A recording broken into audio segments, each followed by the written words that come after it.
Здравствуйте, дорогие подписчики и гости моего канала. Начинаем тему послелогии дательно-направительного падежа.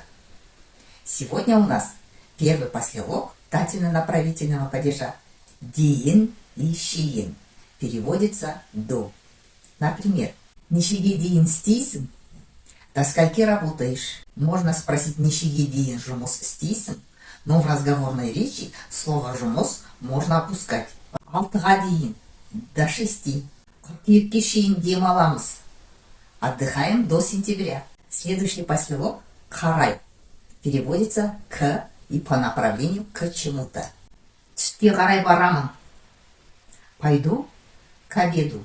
«Үйге қарай жүр» – иди к дому. На этом мы сегодняшний урок завершаем. А в следующий раз у нас будут другие послелоги дательно-направительного падежа. Поэтому не пропускайте уроки, подписывайтесь на канал и до следующей встречи.